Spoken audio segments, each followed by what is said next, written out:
October 12, 1964. A mild evening in San Francisco. Inside a nondescript suburban home, purchased and operated under the guise of a legitimate research foundation, the conversation has just stopped. A man, smiling moments before, is now staring blankly at the carpet, his pupils dilated to black pools. The host, a government agent, notes in his logbook that the subject is exhibiting acute visual and auditory hallucinations, the result of a clear liquid slipped into his cocktail hours earlier. But the deeper question remains. How could a government agency legally administer a powerful, mind-altering drug to its own citizens without their knowledge or consent? And what happened to the files that documented every single one of these intrusions? This wasn't a foreign adversary, this was the Central Intelligence Agency, and this horrifying reality was known internally as MKUltra Subproject 112. The twist is that for decades the entire scope of this domestic drug testing, often conducted in these very safe houses, was erased, leaving only whispers and the testimonies of the damaged. The chemical war at home. The program began quietly in the early 1950s, sanctioned officially in 1953. The Cold War wasn't just fought in Berlin or over the skies of Cuba, it was fought inside the human mind. The agency was terrified that the Soviets or the Chinese possessed superior techniques for interrogation and mind control. They needed an edge, a chemical key to unlock human obedience or break down resistance. This search for behavioral modification led them directly into the dark corners of psychopharmacology, culminating in the vast, sprawling umbrella operation known simply as MKUltra. The techniques they investigated were broad, involving everything from electroshock therapy to sensory deprivation. But one chemical agent became central to the narrative: lysergic acid diethylamide, LSD. A substance capable of completely fracturing perception, it was seen as the ultimate tool for creating a truth serum or, more nefariously, inducing total psychological collapse. The agency's goal was comprehensive control, utilizing chemical, biological, and radiological methods. Midnight climax and the unwitting subject. The methods, however, often lacked any discernible scientific rigor.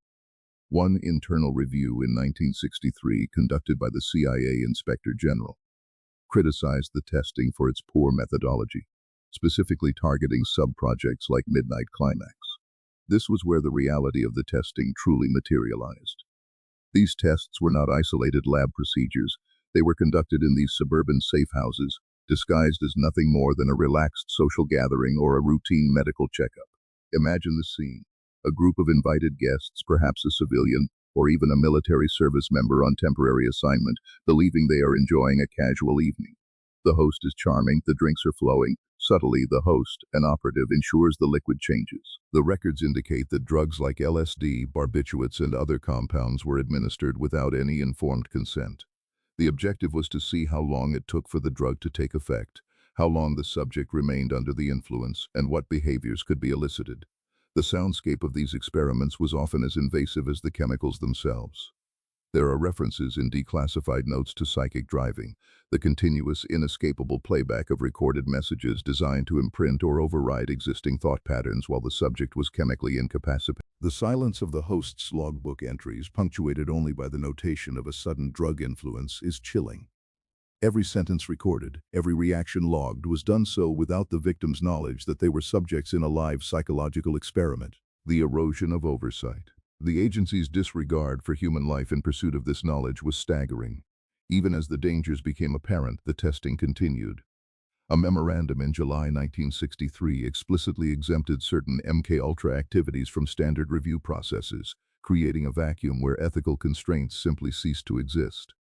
The chilling observation made later during congressional hearings captures the magnitude of this failure, the nature of the tests, their scale, and the fact that they were continued for years after the danger of surreptitious administration of LSD to unwitting individuals was known, demonstrate a fundamental disregard for the value of human life. These operations relied on operatives who systematically located unwitting participants. One account describes how CIA operatives helped locate individuals for testing, including sex workers and illegal drug addicts, positioning them perfectly for covert administration. These were not volunteers seeking experimental treatment. These were human beings whose privacy and autonomy were violated in the name of national security. The vanishing records. The program was curtailed throughout the late 1960s, but the true damage control only began in 1973. Facing inevitable investigation, the director of the CIA, Richard Helms, ordered the destruction of the vast majority of MKUltra records. Think of the sheer volume of documentation related to hundreds of sub-projects over 2 decades gone, shredded, burned, or otherwise obliterated. This act of mass data destruction is the central enduring mystery. When the Church Committee began its extensive investigations in the mid-1970s, they found only fragments.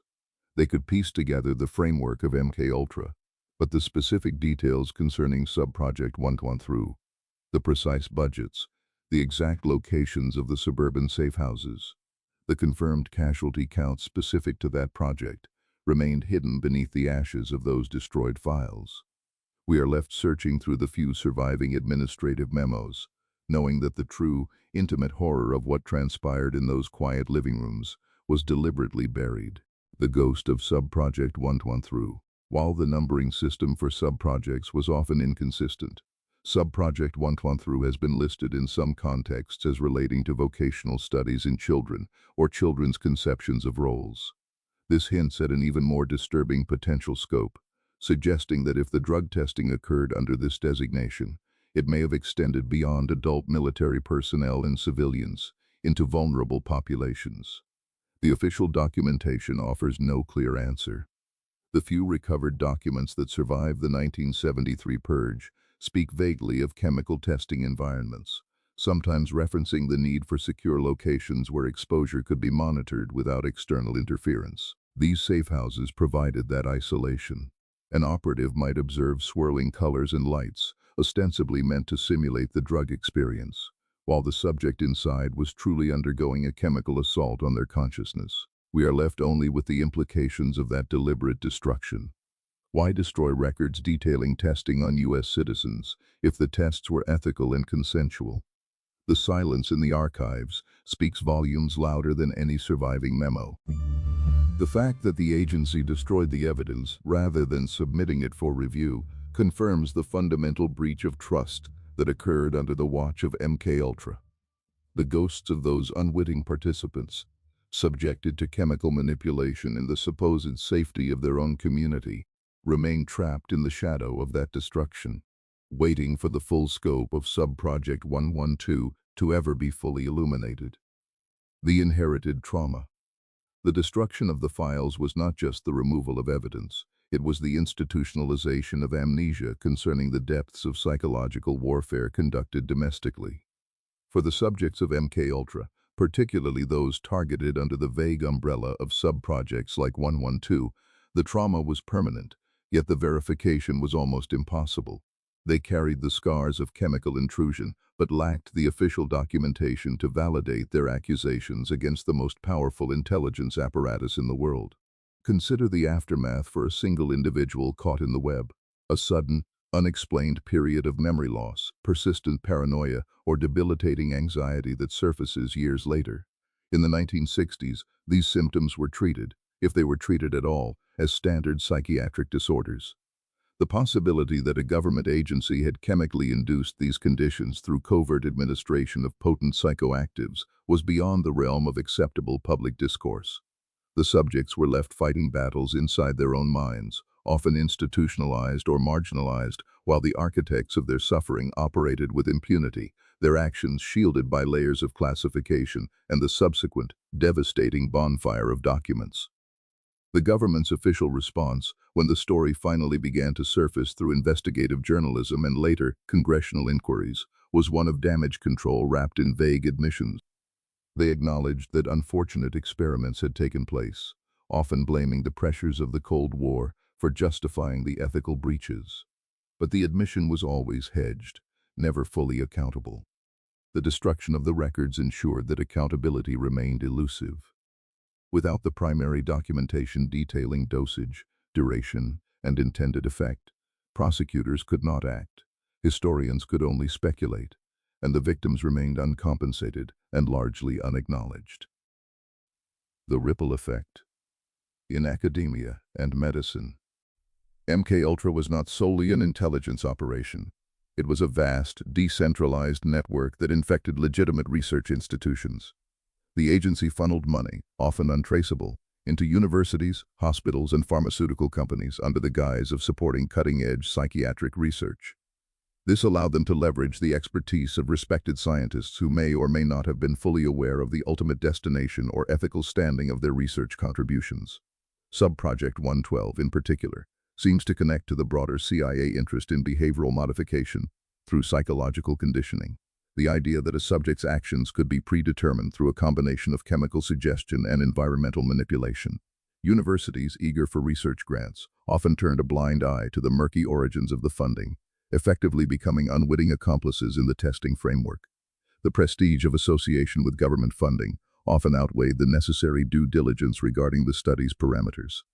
This infiltration into mainstream science created a legacy of distrust that continues to haunt pharmacological research today. When the public hears about new drug trials, a lingering